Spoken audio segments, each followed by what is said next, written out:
This is the TSS ASEC Vital. This lock came off a job today, and I don't have a key for it, but I picked this live on the door this afternoon. When you look through the keyhole, apart from obviously being black, the hard plate surrounds the keyhole, and it's a 7 gauge. And typically when you try and put a pick wire in there, the wire gets trapped underneath the levers because they all basically sit very close to the curtain. But that's not the best method for opening these. This is an overlift wire. What I'm going to do is I'm going to pop that in there.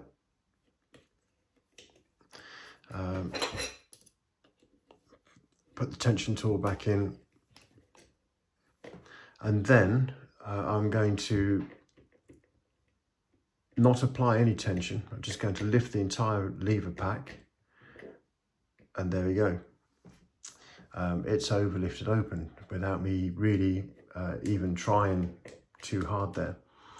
So they overlift really easily if you've got an overlift wire that fits. But if the bitting is a little bit obscure and up and down, you can't always overlift them. And that's when you might then have to apply a curtain pick. So I've got the 8-ball Engineering Ultra pick here. So I'm going to sleeve the tension handle there into the lock.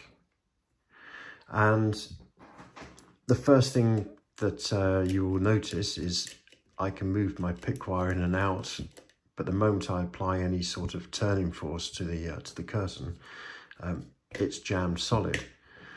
So what I do is I always put it underneath the lever furthest away, lever 5. I apply a little bit of tension, and then I pull the pick back.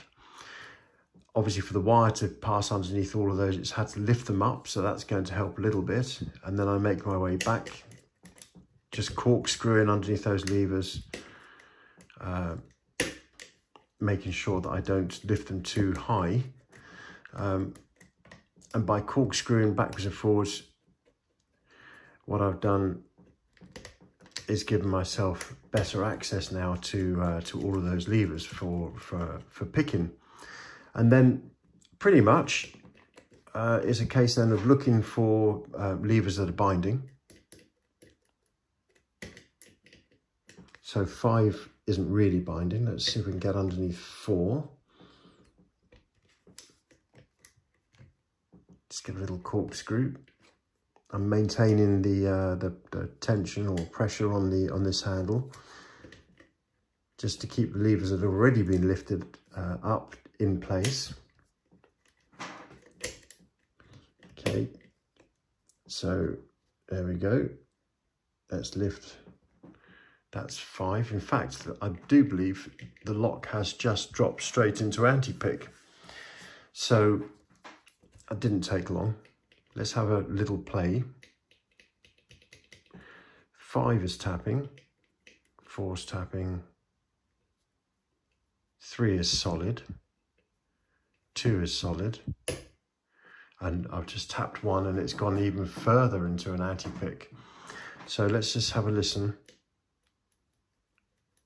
Okay, so 5 is absolutely solid, 4 is solid, 3, 2 and 1. So every single lever is bound, totally solid.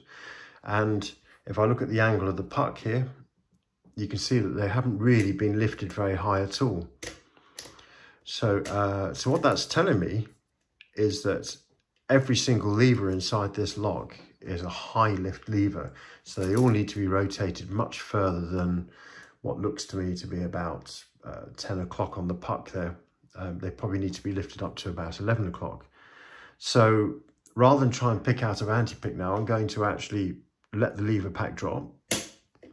I'm going to do the same thing I did at the beginning just now. I'm going to pull the pick back, lift those up.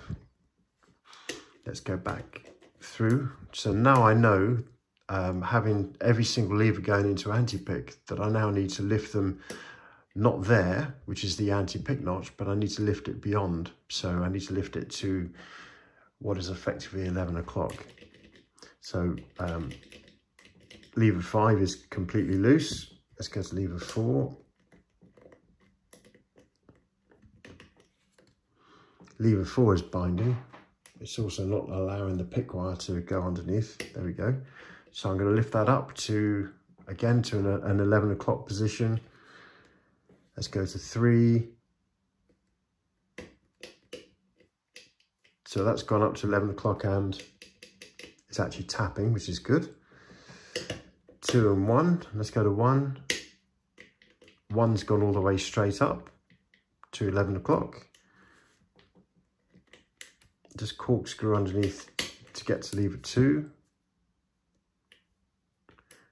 Lever 2 is getting bound on its anti-pick notch there. So I'm just going to see if we can nudge that up further. There we go. So we've got 1 is a high lift, 2 is lifted high, 3 is lifted high, 5 is bound now. It's bound on its first anti-pick notch, so that's now lifted high. 4 lifted high. Let's get back to 1. There's 1. 1's up.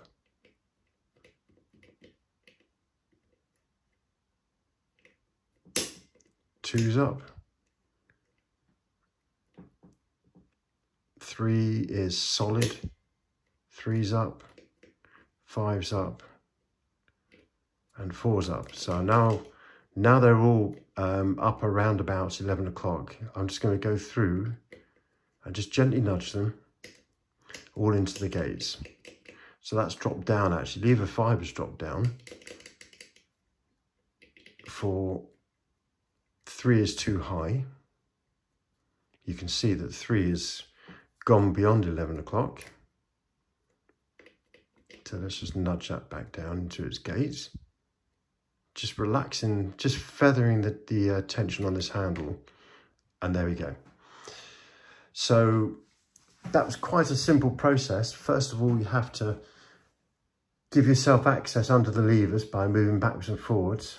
And then the first time you go through, typically it'll drop into anti-pick. And when it's dropped into anti-pick, you can then test the bellies of each of the levers and work out which ones are solid and which levers are loose.